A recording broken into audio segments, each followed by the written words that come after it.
제59화 신배의 충성 제1장 한편 원상은 조조군이 황하를 건넜다는 정보를 접하자 서둘러 군사를 이끌고 업성으로 돌아가면서 여광과 여상에게 원담의 추격을 막으라고 명했다. 원상이 군사를 물려 돌아가는 것을 보자 원담은 즉시 평원현에 군마를 일으켜 뒤를 쫓았다. 그런데 수십 리도 가기 전에 쿵 하는 포소리가 울리더니 길 양쪽에서 군사가 쏟아져 나왔다. 왼쪽은 여광의 군사였고 오른쪽은 여상의 군사였다. 수적으로 우세한 이들을 보자 원담의 군사는 전의를 상실했고 원담 또한 싸워 이기기는 어렵다고 판단했다. 여기서 원담은 말을 멈춰 세우고 두 형제 장수를 바라보며 비장한 음성으로 말했다. 선친이 살아계실 때 나는 장군들을 소홀히 대한 적이 없는데 어찌 나를 이리 핍박하는 거요. 그대들이 내 아우를 위해 장자인 내게 칼 겨누는 것을 선친께서 어찌 생각하시겠소. 두 장수는 원수의 후계자가 된 삼남 원상의 명을 받고 싸움터에 나오기는 했지만 마음으로는 장남 원담이 계승하는 게 옳다고 생각하고 있었다. 게다가 원상은 조조와 원담의 합동 공격을 받게 될 것이므로 승산이 없었다. 어차피 싸움에 질 바에야 차라리 장남인 원담과 함께하는 것이 명분이나 실리면에서 유리하다는 판단도 있었다. 이에 여광 여상 형제는 말에서 내려 원담 앞에 무릎을 꿇었다. 원담이 말했다. 나는 이미 조승상께 항복하였으니 두 장군도 같이 가서 조승상을 영접하십시다.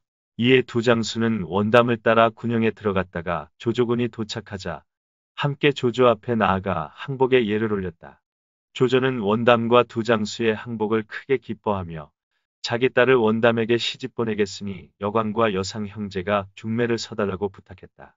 이렇게 하여 사위가 되는 것을 약속받은 원담은 한 걸음 더 나아가 원상의 거점인 업성을 공략할 것을 청했다. 그러자 조조가 말했다. 지금 군량과 말먹이 풀 공급이 원활치 못하고 운반에 큰 애를 먹고 있네. 그래서 제하로부터 기수를 막아 강물이 백구로 들어가게 하는 군량 보급로를 확보한 다음에 진격하도록 하세. 그는 공사가 진행되는 동안 원담을 잠시 평원에 돌아가 있도록 했다. 그러나 원담이 데리고 온 여광 여상의 두 장수는 여양군으로 데리고 갔다. 그는 두 장수를 여루에 봉해 자신의 휘하 군대에 두고 지시를 받게 했다. 아무공도 세운 바 없는 여광 여상 형제를 갑자기 여루에 봉했다는 소식을 듣게 된 곽도가 원담에게 말했다. 아무래도 조조의 태도가 진심이 아닌 듯 싶습니다. 그게 무슨 말이오?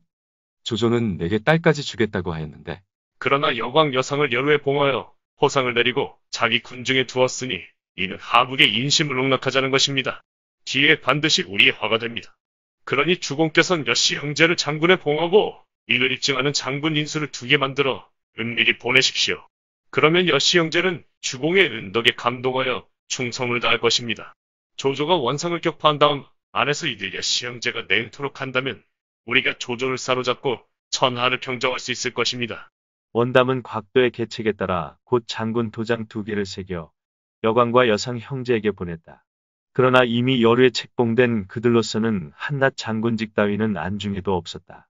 장군 도장을 보낸 원담에 감격하기는커녕 오히려 그 도장을 들고 조조에게로 달려갔다. 이것이 바로 조조가 그들 형제에게 여루에 봉작을 내린 속셈이었다. 원담이 이런 것을 보내왔습니다.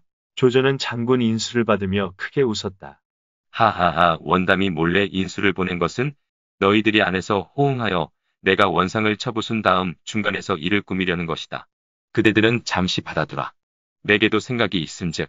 이때부터 조조는 원담을 죽이려는 마음을 품게 되었다. 한편 업성으로 돌아간 원상은 신배와 상의했다. 지금 조조군이 강의 물줄기를 바꾸는 작업을 하고 있다오. 예, 군량선이 백구로 들어가도록 만드는 모양입니다. 그러면 큰일 아니오. 저들이 여러 번 기주를 공격하러 왔다. 돌아가야 했던 까닭은 군량 부족이었소. 만일 강물의 물줄기를 바꿔 군량 보급이 원활해지면 반드시 기주를 공격하러 올 터인데 어찌하면 좋겠소.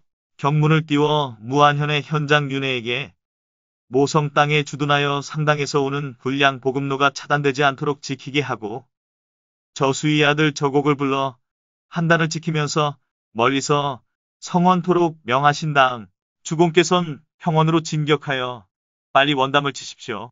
원담을 없애는 것이 먼저이고 조조를 격파하는 것이 나중입니다. 원상은 크게 기뻐하며 신배와 진림에게 남아서 업성을 지키도록 했다.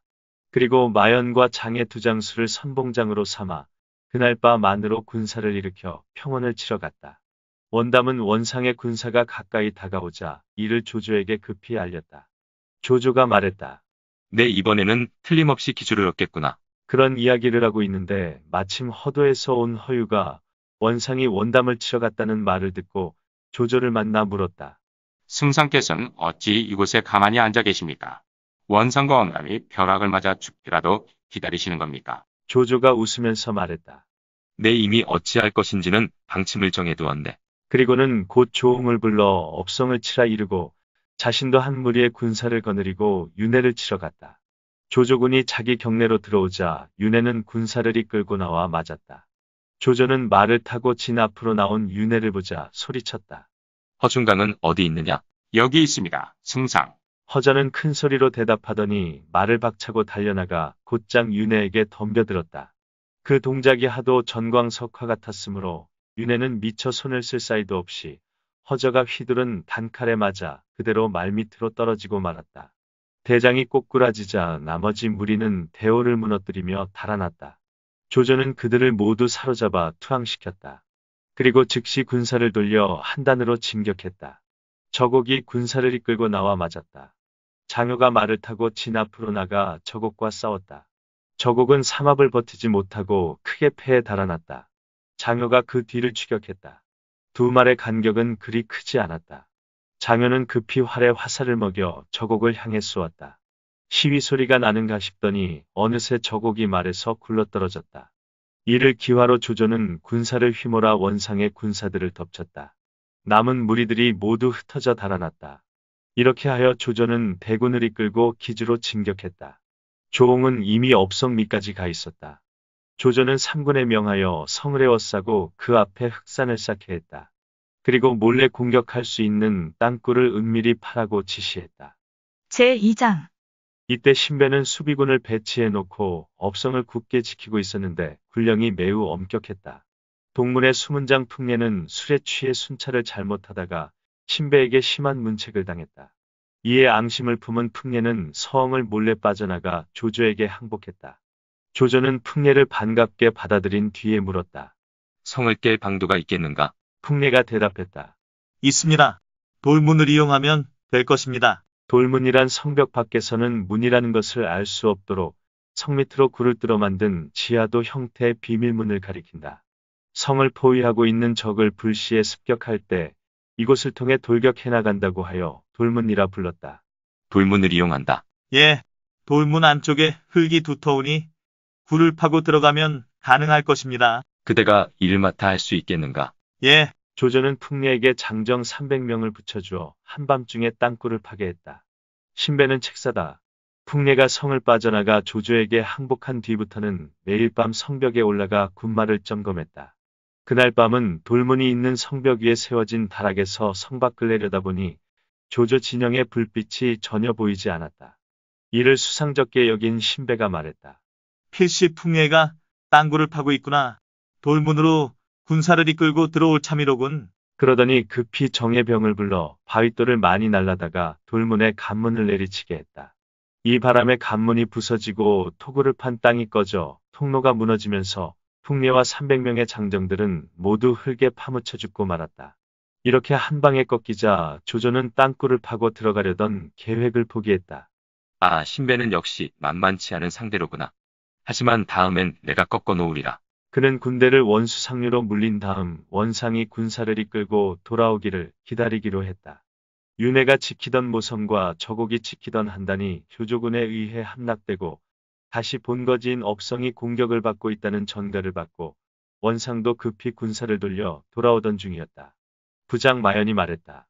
큰 길로 가는 것은 위험합니다. 반드시 매복이 있을 것입니다. 그런즉 샛길로 서산을 거쳐 부수 어기로 나아가 조조의 진영을 급습하면 포위를 풀 수 있을 것입니다. 원상은 마연이 내놓은 계략에 옳고 그름을 가려줄 신배가 곁에 없는 것이 아쉬웠다. 책사 신배는 업성을 지키고 있었던 것이다. 그래서 그럴듯하게 들린 마연의 말을 따르기로 했다. 이에 자신은 대군을 이끌고 앞서가고 마연과 장에게는 후방에서 원담의 추격을 막도록 했다. 이 같은 움직임은 세작에 의해 곧바로 조조에게 보고되었다. 조조는 웃으며 말했다. 하하, 원상 옆에는 두뇌가 없구나. 큰 길로 온다면 우리가 피하는 것이 마땅하겠지만 샛길로 온다면 복병을 배치하였다가 사로잡을 수도 있을 것이니. 하지만 내 생각에 원상은 반드시 불로 신호를 보내 성안과 연통할 터이니 나는 그 계책을 역이용해야겠다. 그리고는 즉시 군사를 나누어 배치했다. 이 무렵 원상은 부수 어기로 나와 양평정에 군사를 주둔시켰다. 부근의 부수가 흐르는 양평정은 업성에서 불과 17리밖에 떨어져 있지 않은 마을이었다. 원상은 군사들에게 나뭇가지와 장작, 마른 풀 등을 쌓게 하고 밤이 되자 불을 찔러 신호를 울리게 했다. 그리고 주부 이부를 조조군의 도독으로 위장시켜 곧바로 성미까지 다가가 외치도록 했다. 성문을 열라. 신배가 이부의 목소리를 알아듣고 성 안으로 들어오게 했다. 그러자 이부가 신배에게 말했다. 주공께선 이미 군사를 이끌고 양평정에 오시어 성 안의 호응이 있기만을 기다리고 계십니다. 만일 성 안에 군사를 내실 때는 역시 불을 놓아 신호를 보내십시오. 알았어. 신배는 성 안에 풀더미를 쌓아놓고 불을 찔러 신호를 보내도록 조처했다. 이부가 다시 말했다. 성 안에 양식이 떨어졌을 터이니 늙은이와 아이, 그리고 병든 군사와 여인들을 모두 성 밖으로 내보내 투항하도록 하십시오. 그러면 저들은 안심하고 별다른 대비를 하지 않을 것이니 그때 우리가 백성들을 뒤따라 나가 공격하기로 합시다. 좋은 생각이요. 다음날 신배는 기주백성 투항이라 쓴 백기를 성 위에 내걸었다. 바람에 펄럭이는 깃발과 거기 적힌 글자를 본 조조가 말했다. 신배가 백성들을 앞세워 추잡한 일을 꾸미는구나. 저 깃발은 성 안에 양식이 떨어져 늙고 약한 백성들을 내보내 항복시키겠다는 것이지만 백성들 뒤엔 반드시 군사가 따라 나올 것이다. 계책을 꿰뚫어 본 조조는 장효와 서왕에게 각각 3천 군사를 주어 기량 쪽에 매복시킨 다음 자신은 투항하는 백성들을 맞으러 가는 것처럼 대장 깃발과 일산까지 받쳐들게 한 화려한 채비로 성문 앞에 다가갔다. 별다른 대비 없이 왔다는 것을 신배에게 확인시켜주기 위한 것이었다. 잠시 후 성문이 열리더니 백성들이 손에 백기를 들고 쏟아져 나오기 시작했다. 노인들을 부축하랴 아이들을 잡아 끌랴 북새통이었다. 조조는 속은 채 가만히 보고 있었다. 백성들이 거의 다 나왔는가 싶더니 아니나 다를까 군사들이 백성들의 뒤를 이어 일제히 뛰쳐나왔다. 이를 예상하고 있던 조조는 수하에게 붉은 길을 한번 흔들게 했다. 그러자 매복해 있던 장효와 서왕의 군사가 일제히 튀어나와 기주 병사들을 닥치는 대로 죽였다. 이에 그들은 다시 성 안으로 쫓겨 들어갔다. 이때다. 적을 쫓아라. 그렇게 외치며 조조 자신이 직접 말을 달려 뒤쫓았다. 그러나 적교 부근에 이르자 성 안에서 쇠네살이 비오듯 쏟아지고 그중 한 발이 조조의 투구를 맞춰 정수리에 박힐 뻔했다. 여러 장수들이 달려와 그를 급히 진중으로 모시고 돌아갔다. 제3장. 그러나 진중에 돌아온 조조는 안정을 취하는 대신 서둘러 옷을 바꿔 입고 말을 갈아탔다.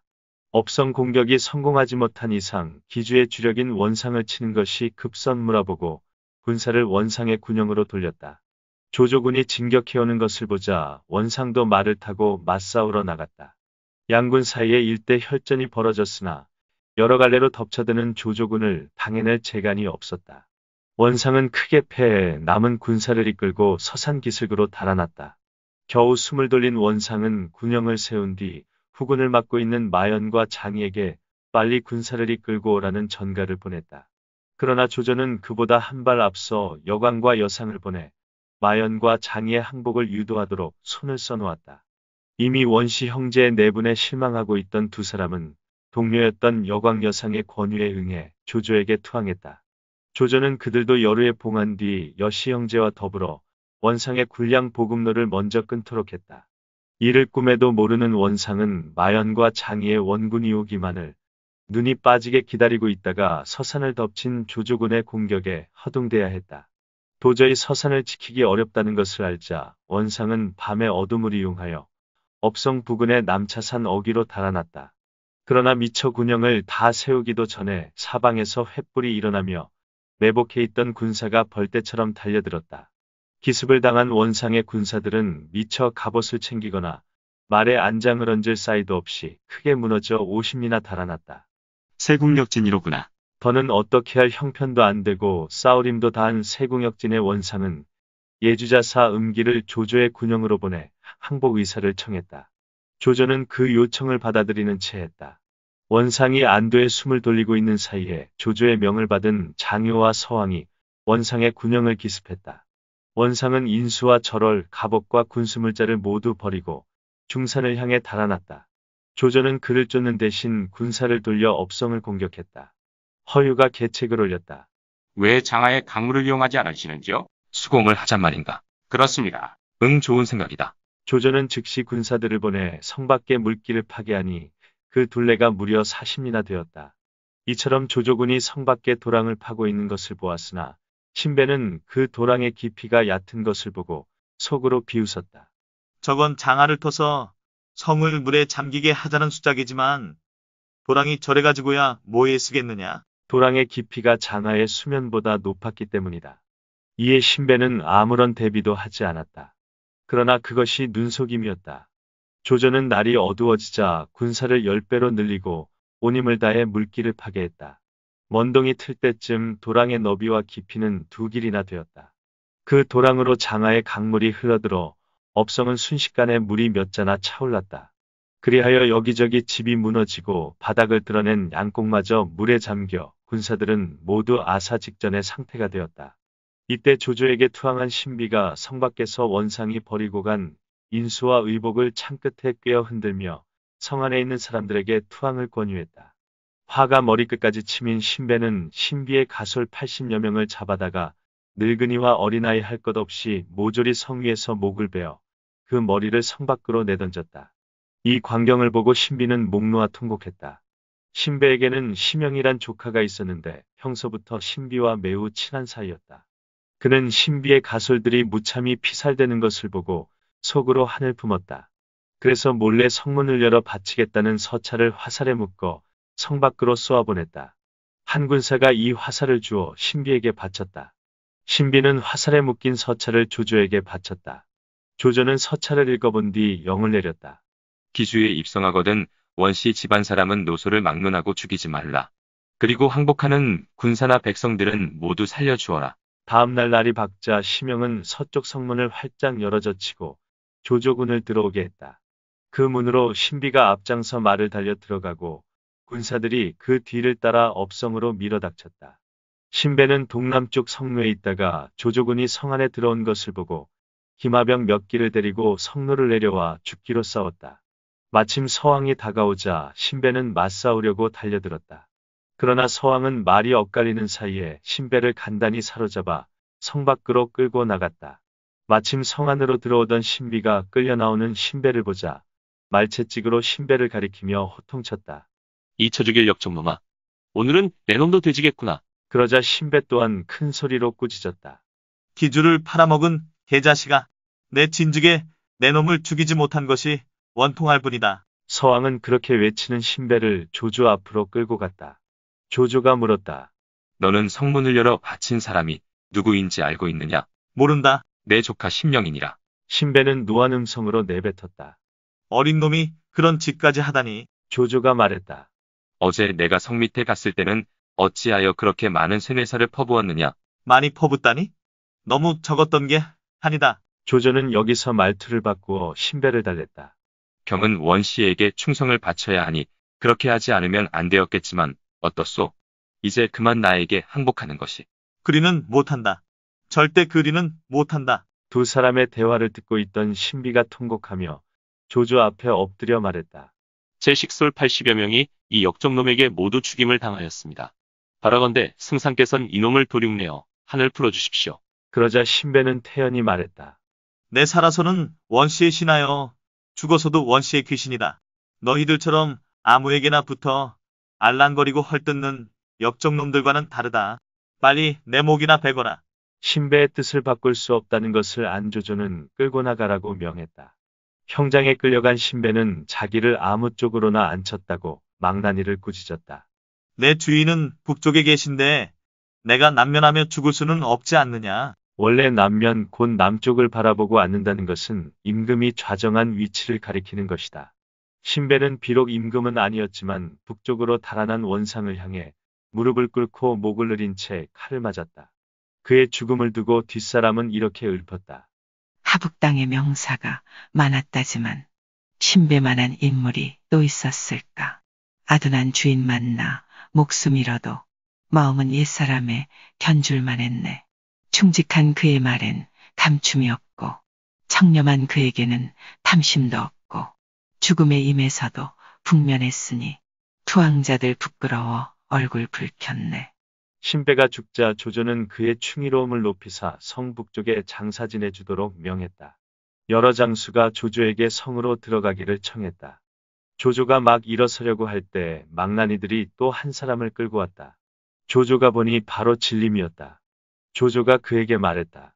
전에 너는 본초를 위하여 병문을 지을 때 나의 죄상만 언급하면 되었을 것인데 어찌하여 내 아버지와 할아버지까지 욕보였느냐. 시위에 매겨진 화살은 쏘아질 수밖에 없는 거지요. 장기판의 졸처럼 어쩔 수 없었다는 뜻이다. 부적절한 행위를 정당화하는 말로 뒷사람들이 자주 인용하게 되는 이 문구를 처음 사용한 진림에 대해 조조의 측근들은 모두 죽여야 한다고 주장했다. 그러나 인재를 사랑하는 조조는 그를 어떻게든 살리고 싶었다.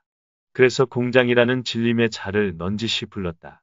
공장, 예, 공장이 이번엔 내 화살이 되어줄 수 없겠는가? 화살을 시위에 매기는 것은 화살의 주인입니다. 그럼 내 곁에서 나를 도와주시게. 목숨을 살려주시는데 백골난망입니다.